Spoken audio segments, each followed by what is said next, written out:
So we bought this house about 6 months ago for $315,555, and that's actually the reason why, those little numbers there, is why we got it above the other guy. We paid about 15 grand to the short sale people, because this was a short sale, and it took a little bit longer to get it closed. We finally got it closed, and we put about $160,000 into this place, so let's check out what we did.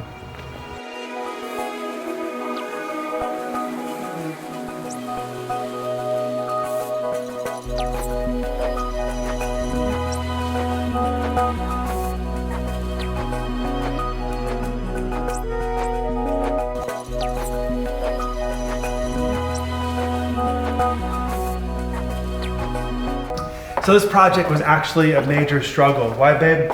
Because we didn't hire the contractors that we normally use. Yeah, our original subcontracting crew gave us a kind of a high number, so we went with this lowball subcontractor, and it did not work out. Yeah, we ended up hiring our original guy back, and then we ended up almost spending what the original price was anyway, so quality over quantity. So I know I said this flooring actually, there's not one problem with it. Mm-hmm. It's not like the color that I would necessarily, like I wouldn't want to live here with this color, but it's totally fine. Mm-hmm. So to save like $15,000 on LVP, that's one area we're gonna save. But we decided to go with all new LVP flooring. Why, babe? Because it was only $1.99 a square foot. Yeah, we found a really super good deal, which we don't typically use this flooring, but we decided to roll with LVP throughout the whole place, other than those bedrooms. Let's go roll around the bedrooms. So it's always best to go with brand new LVP. We were gonna leave what was here, but when the new buyer walks in the house, like you don't wanna have that be the first thing they see. So this is such an open floor plan, and when I bought this house, I was like, let's get rid of this wall. Like that's what you do, right? You open up the kitchen. But I decided, let's leave it, because there's gonna be a wife that buys this house, and she's gonna want cabinets.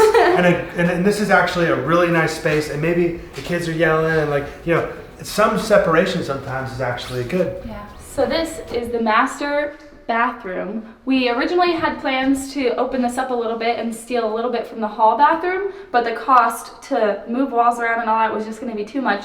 So we're going to stick primarily with the same situation that we have in here as far as space goes, but we're going to take out these walls, get rid of this dresser here, and open this up a lot. That way it feels a lot bigger, because it's already a good size. So of course this tub, we're just gonna remove it. This is actually the fireplace wall on the other side, but remove the tub, remove all the finishes, got these walls out, and then shower pan and a whole walk-in shower with frameless glass. It's gonna be beautiful. But leave the plumbing where it's at. Beautiful double vanity right here, and it's gonna feel a lot more open, especially with that walk-in shower with the white color. And look, we actually did what I said I was gonna do.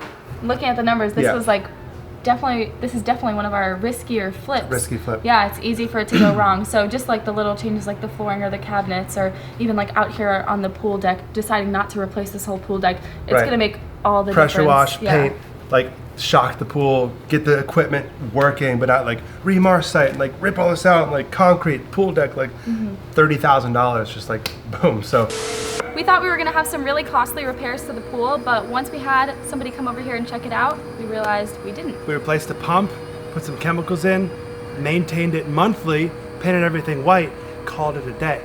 Babe, ready for me to juggle plates now? Yes.